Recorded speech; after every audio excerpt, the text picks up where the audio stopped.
4 মাসের ফুটফুটে ছোট বাচ্চা মেয়েটাকে কোলে নিয়ে বাসর ঘরে বসে আছে আদিবা। ঘরটা তেমনভাবে সাজানো হয়নি, যেমনভাবে সাজালে কেউ দেখলে বুঝতে পারবে এটা বাসর ঘর। খুব সাধারণভাবে সাজানো হয়েছে। শুধু কয়েকটা লাল গোলাপ আর কিছু রজনীগন্ধা দিয়ে সাজিয়েছে। সৎ মায়ের লোভের শিকার হয়ে 27-28 বছর বয়সের একটা লোকের সাথে বিয়ে হয়েছে আদিবার। এই তো আজ সন্ধ্যায় 3 বার কবুল বলে আদিবা আদনান হোসাইন আদিলের স্ত্রী হিসেবে নতুন পরিচয় পেয়েছে। যেখানে আদিবার বয়স 17, সেখানে ওর স্বামী মানে আদিলের বয়স 28 বছর। আদিবার স্বামী ওর থেকে 10 বছরের বড়। তার উপর আদিল আবার আগে থেকে বিবাহিত। আর আদিবার কোলের বাচ্চা মেয়েটা আদিলের সন্তান। আদিবা এবার সবেমাত্র এসএসসি পরীক্ষা দিয়েছে, এখনও রেজাল্ট আসেনি। ছোটবেলায় মা মারা গেছে যখন আদিবার 5 বছর বয়স। আদিবার বাবা আদিবার ভালোর কথার চিন্তা করে আবার বিয়ে করে আদিবার জন্য নতুন মা এনেছিল। কিন্তু আদিবার নতুন মা ওর মা হয়ে উঠতে পারেনি, সৎমা হয়ে রয়ে গেল। আদিবা এখনও কলেজ জীবনে পা দেয়নি। ক্লাস 10-এ পড়া মেয়েটার ওপর পৃথিবীর সবচেয়ে বড় দায়িত্ব তুলে দেওয়া হলো, একটা সংসারের দায়িত্ব। জীবনের রঙিন মুহূর্ত হেসে খেলে পার করার দিনগুলো শেষ হওয়ার আগেই আদিবার সৎমা তার বিয়ে দিয়ে দিল। আদিবা এখন পর্যন্ত আদিলকে দেখেনি। আদিল এখনও রুমে আসেনি। একটু আগে আদিবার ননদ এসে বাচ্চাটাকে আদিবার কাছে এই বলে দিয়ে গেল, ভাবি এই নেও তোমার মেয়ে, এবার থেকে ওকে তুমিই সামলাও। আদিবা নির্বোধের মতো কিছুক্ষণ তাকিয়ে রইল ওর ননদের দিকে, কিছু বলতে পারল না। বাবুটা আদিবার কোলে আসার সাথে সাথে জোরে শব্দ করে কান্না শুরু করে দিল। আদিবা অনেক কষ্টে ওকে শান্ত করে। সব বাচ্চারা যেমন নিষ্পাপ মায়াবী হয়, এই বাচ্চাটাও তেমন। চোখগুলো একটু বড় বড়, চোখের মনি হালকা বাদামি রঙের, গাল এত সুন্দর দেখলেই একটু আদর করে দিতে ইচ্ছে করে। ছোট ছোট হাত পা, হাতে বেশ কয়েকটা ভাঁজ পরা সুস্থ স্বাভাবিক বাচ্চাদের যেমন হয় আর কি। দুহাতে দুটো চুড়ি পরা, মাঝে মাঝে হাত নাড়লে চুড়িগুলো ছনছন শব্দ করে ওঠে। আদিবা বাচ্চাটাকে খুব যত্ন করে বুকের সাথে আলকা করে জড়িয়ে রেখেছে। বাচ্চাটা খুব প্রশান্তিতে ঘুমাচ্ছে, আর আদিবা খুঁটিয়ে খুঁটিয়ে বাচ্চাটাকে দেখে যাচ্ছে। হঠাৎ রুমের দরজায় শব্দ হলো। আদিবার স্বামী মানে আদিল রুমে আসছে। আদিল রুমে এসে বেডের কাছে এসে দাঁড়ালো। আদিবা কিছু বলতে যাবে তার আগেই আদিল বলে উঠল, অন্তিলা ঘুমিয়ে গেছে। আদিবা প্রথমে বুঝতে না পারলেও পরে বুঝতে পারল এই বাবুটার নাম অন্তিলা। আর আদিল এর কথাই জিজ্ঞেস করছে। আদিবা মাথা নাড়িয়ে হ্যাঁ সূচক উত্তর দিল। আদিল আবার বলল, তোমার সাথে আমার কিছু কথা আছে। আমি জানি এই কথাগুলো এখন বললেও কিছু হবে না, বিয়ের আগে বললে হয়তো অনেক কিছু হতে পারত। হয়তো তুমি এই বিয়েটাই করতে না। আমি আগে থেকে বিবাহিত, এটা তো এতক্ষণে বুঝে গেছো। অন্তিলা আমার আর নীরার সন্তান। ওর আম্মু নীরা ডেলিভারির সময় অন্তিলা আর আমাকে ছেড়ে এই পৃথিবী থেকে চিরতরের জন্য চলে গেছে। এই কথাটা বলার পর আদিলের কণ্ঠস্বর কেমন যেন ভারী হয়ে গেল। আদিবা বুঝতে পারছিল আদিলের খুব কষ্ট হচ্ছে। আদিবা এটাও বুঝতে পারল আদিলের বুকের মাঝে হয়তো চিনচিন ব্যথা অনুভব করছে। আদিবা কিছু বলল না। নিজের সব থেকে কাছের প্রিয় মানুষটাকে হারানোর কষ্ট কতটুকু এটা আদিবা খুব ভালো করেই জানে। জীবন থেকে এমন মানুষগুলোর চলে যাওয়ায় জীবন থেমে থাকে না, কিন্তু জীবনের চলার পর অনেকটা কঠিন হয়ে যায়। আমি আর নীরা পরিবারের ইচ্ছের বিরুদ্ধে গিয়ে বাড়ি থেকে পালিয়ে গিয়ে লাভ ম্যারেজ করেছিলাম। ওর ফ্যামিলির আর আমার ফ্যামিলির কেউই আমাদের বিয়েটা মেনে নেয়নি। ভালোই ছিলাম আমরা একসাথে, দুজনে মিলে আমাদের ছোট্ট ছোট্ট স্বপ্ন ইচ্ছেগুলোকে পূরণ করে সুখে শান্তিতে সংসার করছিলাম। কিন্তু কথায় আছে না, সবার কপালে সুখ সয় না। সুখের মুহূর্তগুলো খুব কম সময়ের জন্যই আসে। আমাদের কপালেও সুখ সইল না। দুটি পরিবারের মানুষগুলোর মনে কষ্ট দিয়ে আমরা সুখী হতে পারলাম না। সুখ আমাদের কাছে ধরা দিয়েছিল, কিন্তু সেটা দীর্ঘস্থায়ী সময়ের জন্য নয়। অন্তিলার জন্মের কিছুক্ষণ পরেই নীরা আমাদেরকে ফাঁকি দিয়ে চলে গেল না ফেরার দেশে। কিছু মুহূর্তের জন্যও নীরা তার ছোট সোনামণিটাকে কোলে নিয়ে একটু আদর করতে পারল না। আমি আজও নীরাকে ঠিক আগের মতোই ভালোবাসি। আদিল আর কিছু বলতে পারল না। তার গলায় কথা বেজে গেল। চোখের কোণে নোনা জলগুলো উকি দিয়ে উঠছে। আজকাল চোখের জলও আদিলের অবাধ্য হয়ে উঠছে। নীরার কথা মনে করলে না চাইতেও ওরা চোখ থেকে অশ্রু গড়িয়ে পড়তে চায়। আদিল চোখ মুছে কিছুক্ষণ চুপ থেকে নিজেকে স্বাভাবিক করে নিল। আমার ভাগ্যটাই এমন, ছোটবেলা মায়ের ভালোবাসা পাইনি, আর এখন না হয় স্বামীর ভালোবাসা পাবো। পরেও আমি আমার বাকিটা জীবন ওনার স্ত্রী আর অন্তিলার মা হয়ে কাটিয়ে দিব। এখন থেকে ওরাই আমার সব। আমি অন্তিলার মা, অন্তিলা আমার মেয়ে। আমি ওকে গর্ভে ধরিনি তো কি হয়েছে, আমিই ওর মা। আদিবা মনে মনে নিজেকে নিজেই কথাগুলো বলছে। বারবার নিজেকে অন্তিলার মা বলে দাবি করতে বেশ ভালোই লাগছে আদিবার। অজানা এক সুখ অনুভব করছে নিজেকে অন্তিলার মা বলতে গিয়ে। আমি জানি মায়ের ভালোবাসা ছাড়া জীবনে কতটা কষ্ট হয়। পৃথিবীতে মা কতটা আপন তা আমার থেকে ভালো করে আর কেউ বলতে পারবে না। আমার কাছে তো মা ডাকার জন্য মা ছিল, কিন্তু মায়ের ভালোবাসা ছিল না। আমি ছোট থেকে যে কষ্ট পেয়েছি সে কষ্ট আমি অন্তিলাকে পেতে দিব না। অন্তিলা আমার মেয়ে, আমি ওর মা। হঠাৎ করে অন্তিলা ঘুমের মাঝে ওর ছোট ছোট আঙ্গুল দিয়ে আদিবার আঙ্গুল ধরে ফেলল। আমি নীরাকে ভালোবাসতাম আর এখনও ভালোবাসি। আমি এটা বলবো না। আমি তোমাকে কোনোদিন স্ত্রীর মর্যাদা দিতে পারবো না। আমি তোমাকে বিয়ে করেছি, তোমাকে স্ত্রীর মর্যাদা অধিকার দেওয়া আমার কর্তব্য। কিন্তু এটা বলে রাখি, আমি কোনোদিন তোমাকে নীরার জায়গা দিতে পারবো না, নীরার মতো করে ভালোবাসতেও পারবো না। উনার এ কথা শুনে বুকের মাঝে মোচড় দিয়ে উঠল, কিন্তু কেন তা জানি না। আমি তো এ বিয়েতে রাজি ছিলাম না, তাহলে উনি আমাকে ভালোবাসেন না এটা শুনে আমার এমন লাগছে কেন? আমি ওনাকে ভালো করে চিনি না, জানি না, আজকের আগে কখনো ওনাকে দেখিনি। তাহলে উনি আমাকে ভালোবাসুক আর না বাসুক তাতে আমার কি? আচ্ছা, সত্যিই কি আমার কিছু না? উনি আমার স্বামী যেভাবেই হোক। এখন আমি ওনার স্ত্রী। পৃথিবীর প্রতিটা মেয়েই চায় তার স্বামী যেন তাকে সব থেকে বেশি ভালোবাসে। সব মেয়েরা তার স্বামীর থেকে সর্বোচ্চ ভালোবাসা আশা করে। আমিও তাই চাইতাম।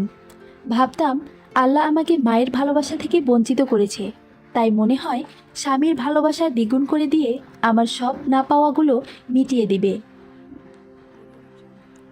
সবাই যেমনটা চায় সব সময় তেমনটা নাও পেতে পারে। সব চাওয়া পাওয়া যদি পূর্ণ হয়ে যায় তাহলে মানুষের আর কিছু চাওয়ার থাকবে না, থাকবে না না পাওয়ার কষ্ট। আর তাই হয়তো কিছু কিছু মানুষের বেঁচে থাকতে সব আশা পূরণ হয় না। খুব কম মানুষেরই জীবিত অবস্থায় সব আশা পূরণ হয়। বিয়ের প্রথম রাতেই উনি বলে দিলেন উনি আমাকে ভালোবাসতে পারবেন না। এটা শুনে আমার সত্যিই খারাপ লাগলো, কিন্তু এই খারাপ লাগাটা আমি প্রকাশ করতে পারলাম না। আদিবার একটা বদভ্যাস হলো সে মাঝে মাঝেই নিজের সাথে কথা বলতে বলতে বাস্তবতা থেকে হারিয়ে যায়, ডুবে যায় ভাবনার গভীর অতলে। মেয়েদের সবচেয়ে কাছের মানুষটা হলো তার মা। মায়ের থেকে ভালো বন্ধু এই পৃথিবীতে আর একজনও হয় না।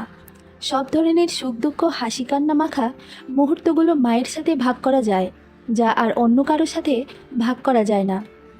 আদিবা তো ছোট থেকে তার মাকে কাছে পায়নি, তাই ও নিজের সাথেই নিজের সুখ দুঃখগুলোকে ভাগ করে নিয়েছে। আদিলের কথায় আদিবা তার নিজের জগৎ থেকে বের হয়ে বাস্তব জগতে সবার মাঝে ফিরে আসে। আদিল আবারও বলতে লাগলো, আমার মেয়েটা এখনও অনেক ছোট। জন্মের পর থেকেই অন্তিলা ওর মায়ের ভালোবাসা, আদর, স্নেহ, মমতা কিছুই পায়নি। আমি ওর কথা ভেবেই আবার দ্বিতীয়বার বিয়ে করেছি। তুমি যদি ওকে নিজের সন্তানের মতো ভালোবাসতে পারো তাহলে আমি সারা জীবন তোমার কাছে কৃতজ্ঞ থাকব। তুমি ওকে কোনোদিনও সৎ বলে মনে করবে না, এটা তোমার কাছে আমার অনুরোধ। আমি জানি তুমি নিজেও এখন অনেক ছোট, বয়স খুবই কম, বাস্তবতার সাথে এখনও মানিয়ে নিতে শিখে ওঠোনি। এখন একটা বাচ্চার দায়িত্ব তুমি নিতে পারবে না। আদিল যেন কি বলতে চেয়েও বলল না, কিছু একটা বলতে বলতে থেকে গেল। আদিবা আদিলের মুখের দিকে তাকিয়ে আছে, অধীর আগ্রহ নিয়ে অপেক্ষা করছে আদিল কি বলবে তা শোনার জন্য। আদিল কিছুক্ষণ চুপ থেকে, আচ্ছা, তুমি কি আমার সাথে আমার বাচ্চার মা হয়ে তোমার সারাটা জীবন কাটাতে চাও? দেখো আমি কেমন মানুষ। তোমাকে কত কথা বলে ফেললাম, কিন্তু তোমার থেকে তোমার মতামতটাই জানতে চাইলাম না। অবশ্য তোমার মতামতটা বিয়ের আগেই জানা উচিত ছিল, এখন তো বিয়ে হয়ে গেছে। পরেও তুমি যদি এই বিয়েতে খুশি না হও, মন থেকে এই সম্পর্ক মেনে নিতে না পারো, তাহলে আমি তোমাকে এই বিয়ে থেকে মুক্ত করে দেব। তুমি চাইলে আমি তোমাকে ডিভোর্স। অন্তিলা ঘুমের মাঝে একটু নড়ে উঠল। আদিবা আদিলকে কথাটা বলে শেষ করার সুযোগ না দিয়ে তার আগেই তাড়াতাড়ি করে বলে উঠল, আপনি একটু চুপ করবেন? দেখলেন তো, আপনার কথায় আমার মেয়েটা জেগে উঠছে। আদিল আদিবার থেকে এমন কথা শোনার জন্য একটুও প্রস্তুত ছিল না। আদিলের মুখ দেখে স্পষ্ট বোঝা যাচ্ছে আদিবার এমন কথা শুনে আদিল বড়সড় একটা ধাক্কা খেয়েছে। তোমার মেয়ে? আদিবা আদিলের দিকে না তাকিয়ে নিচু হয়ে অন্তিলার দিকে ঝুঁকে অন্তিলাকে ঘুম পাড়াতে ব্যস্ত হয়ে গেল। আদিল আর কিছু বলল না। আদিলের মুখে একটা হাসির অস্পষ্ট রেখা ফুটে উঠেছে। এই হাসিটা বড় একটা প্রাপ্তি পাওয়ার হাসি বলে মনে হচ্ছে। আদিল বালিশ নিয়ে সোফায় চলে গেল। আদিবা অন্তিলার পাশে শুয়ে পড়ল। দুজনেই ঘুমাবার চেষ্টা করছে, কিন্তু কারো চোখে ঘুম আসছে না। আজ মনে হয় আদিবা আর আদিলের সাথে ঘুম লুকোচুরি খেলছে, কিছুতেই ধরা দিচ্ছে না। আদিবা বেড থেকে উঠে আদিলের কাছে গিয়ে দাঁড়ালো। আদিল আদিবাকে দেখে শোয়া থেকে উঠে বসলো। কিছু লাগবে নাকি কিছু বলবে? আপনার কাছে একটা জিনিস চাইলে দিবেন কি? আমার কাছে আপনাকে দেওয়ার মতো কিছু থাকলে আমি আপনাকে খালি হাতে ফিরিয়ে দেব না। অন্তিলাকে চিরদিনের জন্য আমাকে দিয়ে দিবেন? ঠিক বুঝলাম না আপনার কথা। আমি চিরদিনের জন্য অন্তিলাকে আমার মেয়ে হিসেবে চাই, ওর সৎ মা হয়ে না, ওর নিজের আপন মা হয়ে ওকে ভালোবাসা, আদর যত্ন দিয়ে লালন পালন করে বড় করে তুলতে চাই। আপনার কাছে আমার একটা অনুরোধ, আপনি কোনোদিনও অন্তিলাকে এটা জানতে দিবেন না আমি যে ওর নিজের মা না। রাখবেন আমার এই কথাটা? কথাটা শেষ করার সাথে সাথেই আদিবার দু চোখ বেয়ে নোনা জলগুলো গড়িয়ে পড়তে লাগলো। আদিল অবাক দৃষ্টি নিয়ে আদিবাকে চেয়ে দেখছে। আদিল কি বলবে কিছু বুঝে উঠতে পারছে না। এত কম বয়সী একটা মেয়ে আদিলের পরিস্থিতিটা এত সহজে এত কম সময়ের মধ্যেই বুঝে গেল। যখন তুমি 3 বার কবুল বলে আমাকে স্বামী হিসেবে মেনে নিছ, তখন থেকেই অন্তিলা তোমার মেয়ে হয়ে গেছে। যখন তুমি প্রথমবার তোমার দুহাত মেলে অন্তিলাকে তোমার কোলে তুলে নিয়েছ, তখন থেকেই তুমি ওর মা হয়ে গেছ। যে মুহূর্তে অন্তিলাকে দেখে তোমার মনে ওর জন্য মায়া জন্মেছে, সেই মুহূর্তেই তুমি ওর মা হয়ে গেছ। অন্তিলা ঘুমের ঘুরে নড়ে উঠলে যখন তুমি ওকে তোমার বুকের সাথে মিশিয়ে নিয়েছ, তখনই তুমি ওর মা হয়ে গেছ। অন্তিলা যখন ভয় পেয়ে ওর আঙ্গুল দিয়ে তোমার আঙ্গুল ধরেছে, তখনই ও তোমাকে মা বলে মেনে নিয়েছে। দুজনেই নীরবে কেঁদে যাচ্ছে। আদিবা কাঁদছে, আজ সে তার আসল ঠিকানা পেয়ে গেছে।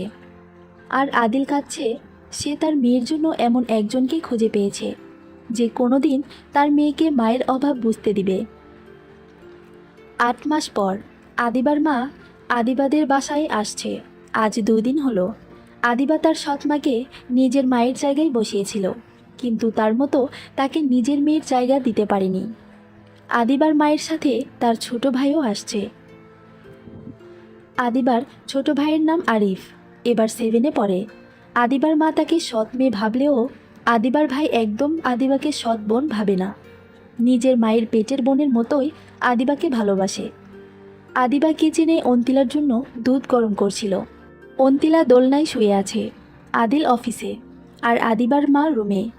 অন্তিলার কান্নার শব্দ শুনে আদিবা কিচেন থেকে দৌড়ে অন্তিলার কাছে আসলো।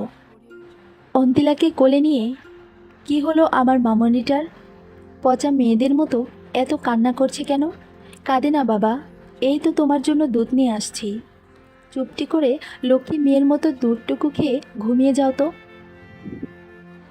তোমার আম্মুর অনেক কাজ বাকি আছে। আম্মুর কাজ শেষ হয়ে গেলে পরে তোমার সাথে অনেক খেলা করবে। অন্তিলার কান্না শুনে আদিবার মা রুম থেকে বের হয়ে আসে।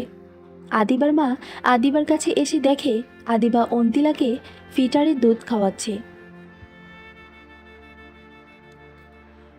পরের মেয়েকে এত আদর যত্ন দিয়ে বড় করলে তোর লাভটা কি? আদিবা তার মায়ের কথা শুনে মায়ের মুখের দিকে একবার তাকিয়ে আবার অন্তিলাকে দুধ খাওয়াতে মনোযোগ দিল। আদিবার মায়ের মুখে এমন কথা শুনে আদিবা একটুও অবাক হয়নি, কারণ ছোট থেকে আদিবা এমন কথা আগেও বহুবার শুনেছে। তাই আজ আদিবার কাছে এই কথা নতুন বলে মনে হলো না, আর তেমন কষ্টও পেল না। এখন আদিবার এসব শুনে অভ্যাস হয়ে গেছে। আদিবা তার মাকে কিছু না বলে অন্তিলাকে কোলে নিয়ে বারান্দা থেকে রুমে যেতে নিচ্ছিল। আমি কি বলি, ও তো তোর নিজের মেয়ে না, তোর পেট থেকে জন্মায়নি। ওকে এখন যতই আদর যত্ন দিস না কেন, বড় হয়ে একদিন ঠিকই বলবে তুই ওর সৎ মা। মা, আমি এসব কথা শুনতে চাই না, তাই প্লিজ আমার কাছে এসব কথা বলতে এসো না। আমি তোর ভালোর জন্যই বলছি, তুই নিজের একটা বাচ্চা নে, এই সংসারে তোর খুঁটি পাকা কর। পরের মেয়ে এত দেখাশোনা না করে নিজের কথাটাও তো একটু ভাব। আদিবা অন্তিলাকে আবার দোলনায় শুয়ে দিয়ে ওর মায়ের দিকে ঘুরে দাঁড়িয়ে, তুমি আমার ভালোর জন্য বলছো? সত্যি মা, তুমি আমার ভালোর কথা চিন্তা করো। সংসারে খুঁটি পাকা করলেই কি সংসারে সুখ শান্তিতে সারা জীবন কাটিয়ে দিতে পারবো? আমার নিজের বাচ্চা না থাকলে কি এই সংসার আমার হবে না? আর তোমাকে কে বলেছে অন্তিলা আমার মেয়ে না? জন্ম দিলেই কি মা হওয়া যায়? নয়তো কি মা হওয়া যায় না? আমি তোর ভালোর কথা না ভাবলে এত ভালো ঘরে তোর বিয়ে দিতাম না। সংসারে যদি তোর পাকা খুঁটি না থাকে, তাহলে সংসারটা তুই হাতে রাখবি কি করে? তোর নিজের যদি একটা বাচ্চা না থাকে, তাহলে এই বিশাল সম্পত্তির একা মালিক হবে এই মেয়েটা। তুই কিছুই পাবি না। পর কখনো আপন হয় না। এই মেয়ের সাথে তোর কিসের বাঁধন? রক্তের সম্পর্কগুলোই এখন নিজের বাবা মাকে দেখে না। দোহাই তোমার মা, চুপ করো। আমি আর শুনতে পারছি না। তুমি আমার ভালোর কথা ভাবো দেখেই টাকার লোভে আমার থেকে 10 বছরের বড় একজন বিবাহিত লোকের সাথে আমার বিয়ে দিয়ে দিলে। মাসে মাসে উনি তোমাকে টাকা পাঠিয়ে দেয়, এটা এখনও আমার অজানা না? আমি এই সংসারটা হাতে রাখতে চাই না। আমি ভালোবাসা দিয়ে সংসারের মানুষগুলোর মনে একটু জায়গা করে নিতে চাই। ধন সম্পদ, টাকা পয়সা এগুলো সারা জীবন থাকে না, কিন্তু ভালোবাসা সারা জীবন থাকে। আমি এই বিশাল সম্পত্তির এক অংশও চাই না। পর কখনো আপন হয় না, এটা ভেবেই তো তুমি কোনোদিন আমাকে আপন করে নেওনি, তাই না মা? অন্তিলার সাথে আমার ভালোবাসার বাঁধন, সম্পর্কের বাঁধন, সম্পর্কের বাঁধন যা রক্তের বাঁধনের চেয়ে অনেক বড়। আমি তোমার মতো হতে চাই না মা। আমি আমার মেয়েকে আমার সব ভালোবাসা উজাড় করে দিতে চাই। আমি শুধু তোর কথা ভেবেই বলছিলাম, তোর যা মনে হাসে তুই তাই কর। আমার কথা তুই শুনবি কেন? আমি তো আর তোর নিজের মা নই যে তুই আমার কথা শুনবি। তুমি নিজে কখনো তোমাকে আমার নিজের মা ভেবেছ? তুমি যদি আমার কথা ভাবতে, তাহলে আমাকে নিজের বুকে আগলে রাখতে। তুমি যদি আমার কথা ভাবতে, তাহলে আমাকে কখনো সৎ মেয়ে মনে করে দূরে ঠেলে দিতে না। তুমি যদি আমার কথা ভাবতে, তাহলে ছোটবেলা আমাকে একা ঘরে থাকতে না দিয়ে নিজের কাছেই রাখতে। তুমি যদি আমার কথা ভাবতে, তাহলে আমি যখন রাতে একা একা ভয় পেয়ে ঘুমাতে পারতাম না, তখন তুমি আমার পাশে থেকে আমার মাথায় হাত বুলিয়ে দিয়ে ঘুম পাড়ানোর গান বলে আমাকে ঘুম পাড়িয়ে দিতে। তুমি যদি আমার কথা ভাবতে, তাহলে এসএসসি পরীক্ষা দেওয়ার পরপরই বিবাহিত একজন লোকের সাথে আমার বিয়ে দিতে না। অন্তিলা দোলনায় শোয়া অবস্থায় কাঁদতে লাগলো। আদিবা অন্তিলার কান্না শুনে অন্তিলাকে কোলে নিয়ে রুমে চলে গেল। আদিবার মা এখনও স্থির দৃষ্টি নিয়ে আদিবার যাওয়ার দিকে তাকিয়ে আছে। আদিবার বলা কথাগুলো শুনে আদিবার মায়ের চোখের কোণে জল চিকচিক করছে। আদিবার মায়ের মনে অপরাধবোধ কাজ করছে। একবার যদি আদিবাকে নিজের সন্তান ভেবে বুকে টেনে নিত, আদিবাকে যদি একটু ভালোবাসা দিত। আদিবার মা বিকেলে আরিফকে নিয়ে আদিবাদের বাসা থেকে চলে গেল। যাওয়ার সময় খুব ইচ্ছে করছিল আদিবাকে একটা বাড়ির জন্য বুকে টেনে নিতে, কিন্তু নিজের অপরাধ বোধের কারণে তা আর পেরে উঠল না। সন্ধ্যায় আদিল বাসায় আসলো, হাতে কয়েকটা শিউলি ফুলের মালা। আদিল রুমে এসে শিউলি ফুলের মালাগুলো ড্রেসিং টেবিলের সামনে রেখে গলা থেকে টাইটা খুলে শার্টের বোতাম খুলতে খুলতে আদিবাকে ডাক দিল। আদিবা পাশের রুম থেকে আদিলের ডাক শুনে এই রুমে আসলো। মা কোথায়? চলে গেছে। চলে গেছে কেন? আচ্ছা, কখন গেছে? এই তো বিকেলের দিকে। আর কয়েকদিন থেকে যেতে বলতে। আদিবা আদিলের কথার উত্তর না দিয়ে আদিলকে এড়িয়ে রুম থেকে বের হতে নিচ্ছিল। আদিল পেছন থেকে, আদিবা কি হয়েছে? কই, কিছু হয়নি তো। আমার কাছে মিথ্যা বলে লাভ নেই। আমি তোমার সত্য মিথ্যার মাঝে পার্থক্য বুঝতে পারি। মা আমাকে কখনো নিজের আপন মেয়ে মনে করতে পারেনি। সব সময় আমাকে সৎ মেয়ের চোখেই দেখেছে। একটা সন্তানের মায়ের থেকে যেটুকু ভালোবাসা প্রত্যাশা থাকে, মা কখনোই আমাকে ততটুকু ভালোবাসা দেয়নি। পর কখনো আপন হয় না, এটা ভেবেই সারা জীবন আমাকে দূরে রেখেছে, কখনো কাছে টেনে নেয়নি। এতে মায়ের প্রতি আমার কোনো অভিযোগ নেই। কিন্তু এসব কথা এখন কেন মনে করছো, আর কেনই বা বলছো? মা চায় উনি যেমন সারা জীবন আমাকে অবহেলা করে গেছেন, আমিও আমার মেয়েকে তেমনভাবে অবহেলা করতে। আমি যেমন প্রতিটা দিন প্রতিটা মুহূর্ত মায়ের ভালোবাসা পাওয়ার জন্য কষ্ট পেয়েছি, আমার মেয়েও তেমনভাবেই কষ্ট পাক। কারণ ওনার কাছে মনে হয় পর কখনোই আপন হয় না। আদিবা কথাগুলো বলে কাঁদতে লাগলো। আদিল আজও শুধু অবাক হয়ে আদিবাকে দেখেই যাচ্ছে, কিছু বলতে পারছে না। একটা মানুষ এত ভালো হতে পারে, এটা আদিবাকে না দেখলে আদিল কখনোই জানতে পারতো না। আদিবা কেঁদে যাচ্ছে। আদিল আদিবার দিকে এক দৃষ্টিতে চেয়ে আছে। এক পর্যায়ে কাঁদতে কাঁদতে আদিবার হিচকি উঠে গেল। আদিল দুপা সামনে এগিয়ে আদিবার একটু কাছে এসে আদিবার সামনে দাঁড়ালো। এই প্রথম আদিল আদিবার এতটা কাছে এসেছে। আদিবাকে এই প্রথম এত কাছ থেকে দেখছে। আদিবা অতিরিক্ত ফর্সা হওয়ার কারণে একটু কান্না করাতেই নাকের ডগা, গাল দুটো লাল হয়ে গেছে। বড্ড বেশি মায়াবী লাগছে আজ আদিবাকে। কান্না করলেও যে মেয়েদেরকে এতটা মায়াবী লাগে তা আদিলের জানা ছিল না। আদিল আদিবার মুখ একটু উঁচু করে আদিবার চোখ থেকে গাল বেয়ে গড়িয়ে পড়া পানিগুলো হাত দিয়ে মুছে দিল। আদিলের স্পর্শ পেয়ে আদিবা ভেতর থেকে কেঁপে উঠল। আদিবা অন্যরকম এক অনুভূতির ছোঁয়া পেল। 8 মাসে আজ প্রথমবারের জন্য আদিল আদিবাকে স্পর্শ করল। কি হয়েছে, এভাবে কাঁদছ কেন? দেখো তো, কান্না করে নাক মুখ ফুলিয়ে ফেলছ। আদিলের কথা শুনে আদিবার কান্নার বেগ আগে থেকে একটু বেড়ে গেল। আমি তোমার কষ্টটা একটু হলেও বুঝতে পারছি। প্লিজ, তুমি কান্না করো না। তুমি এই জন্য কষ্ট পাচ্ছ কারণ তোমার মা কোনো দিনও তোমাকে নিজের মেয়ে মনে করে বুকে টেনে নেয়নি। এর জন্য তুমি কষ্ট পেও না। সবাই সব কিছুর মূল্য দিতে জানে না। তোমার মা একদিন না একদিন ঠিকই ওনার ভুলটা বুঝতে পারবেন, আর সেদিন তিনি নিজে তোমার থেকে 1000 গুণ বেশি কষ্ট পাবেন। যেদিন তোমার মা ওনার ভুলের জন্য অনুতপ্ত হবেন, ওই দিন ঠিকই তোমার কাছে এসে তোমার কাছে ক্ষমা চেয়ে নিজে থেকে তোমাকে বুকে টেনে নেবেন। আদিবা কিছু না বলে চুপ করে আদিলের সবগুলো কথা শুনল। এখন আদিবার কান্না অনেকটা থেমে গেছে। আদিল কিছুক্ষণ চুপ থেকে কি যেন ভেবে ওর আনা শিউলি ফুলের মালাটা ড্রেসিং টেবিলের উপর থেকে এনে আদিবার সামনে এগিয়ে দিয়ে, এই মালাটা তোমার জন্য আনছিলাম। আদিবা চোখ বড় বড় করে আদিলের দিকে তাকালো। আদিবা আদিলকে এমনভাবে দেখছে যেন আজ প্রথম সে কোনো অদ্ভুত রকমের কিছু একটা দেখছে। আদিল মালাটা আদিবার হাতে ধরিয়ে দিয়ে ফ্রেশ হতে ওয়াশরুমে চলে গেল।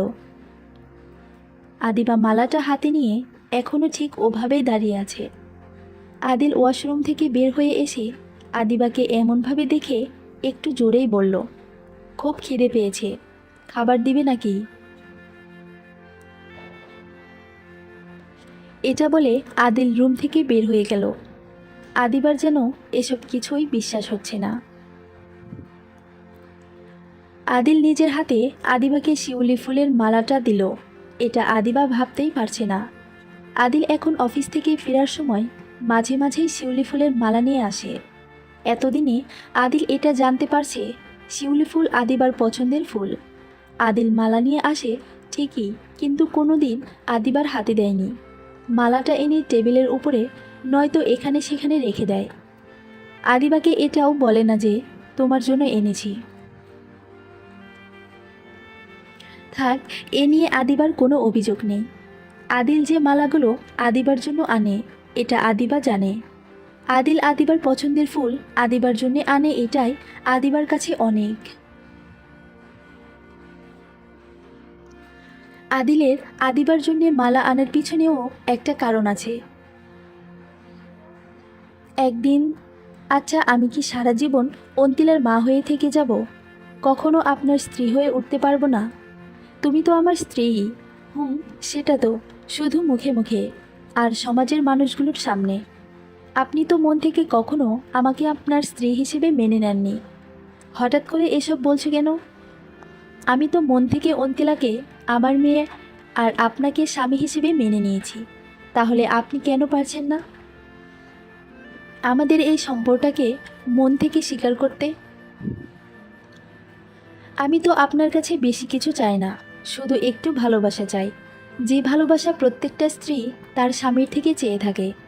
আমি কি আপনাকে কখনো বলেছি আপনি নীরা আপুকে ভুলে যান বা আমাকে নীরা আপুর জায়গায় বসান? আমি নিজেই চাই না আপনি নীরা আপুকে ভুলে যান বা আমাকে আপুর জায়গায় বসান। আমি শুধু চাই আপনি আমাকে একটু ভালোবাসুন। আপনার মনের ঘরে আমাকে একটু জায়গা দিন।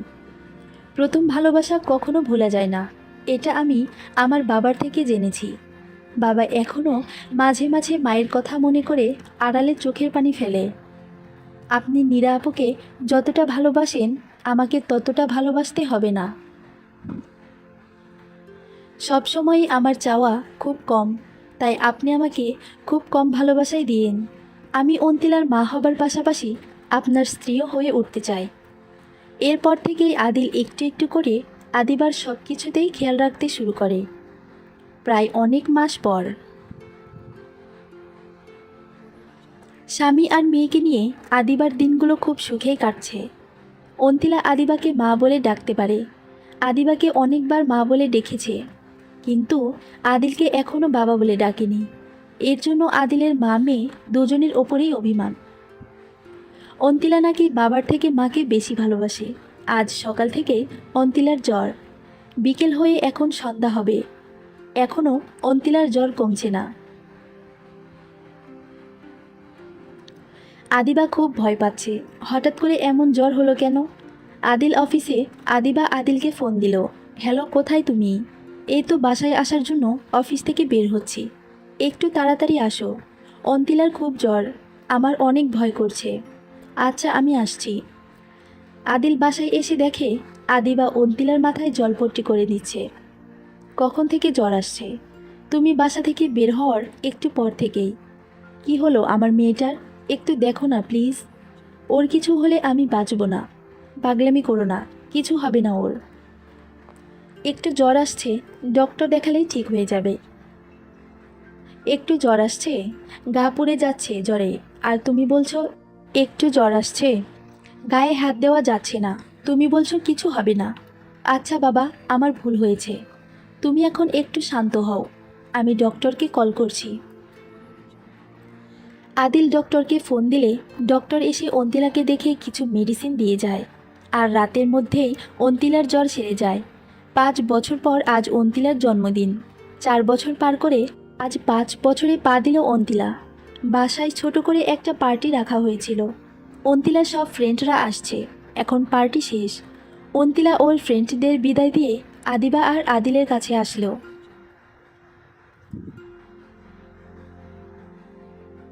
পাপা, আম্মু, খুব মজা হয়েছে আজ। আদিল অন্তিলাকে কোলে নিয়ে, আমার ছোট মাম্মামটার আজ 5 বছর বয়স হয়ে গেল। আমি বড় হয়ে গেছি, তাই না পাপা? অন্তিলার কথা শুনে আদিল হেসে দিয়ে আমার মাম্মামটা বুড়ি হয়ে গেছে, এই বলে আদিল অন্তিলার কপালে একটা চুমু দিয়ে দিল। পাপা আমাকে আদর দিছ, এবার আম্মুকেও আদর দাও। কি আর করার, মেয়ের কথা তো শুনতেই হবে। আদিল আলতো করে আদিবার কপালে একটা চুমু এঁকে দিল। পাপা, আম্মুকে আদর দিছো, এবার ভাইয়াকেও আদর দাও। তোমাকে সব বলে দিতে হয়, কিছু বোঝো না তুমি? মেয়ের কথা শুনে আদিল মুখ গোমরা করে, তোমার পাপা তো ছোট, তাই কিছু বোঝে না। আদিল আদিবার কাছে বসে, আদিবার পেটে হাত বুলিয়ে দিয়ে আস্তে করে একটা চুমো দিয়ে দিল। এই তো এবার হয়েছে। আদিবা 6 মাসের প্রেগনেন্ট। অন্তিলার মনে হয় ওর একটা ভাই হবে, আর তার সব সময় ভাইয়া ভাইয়া করে। সমাপ্ত।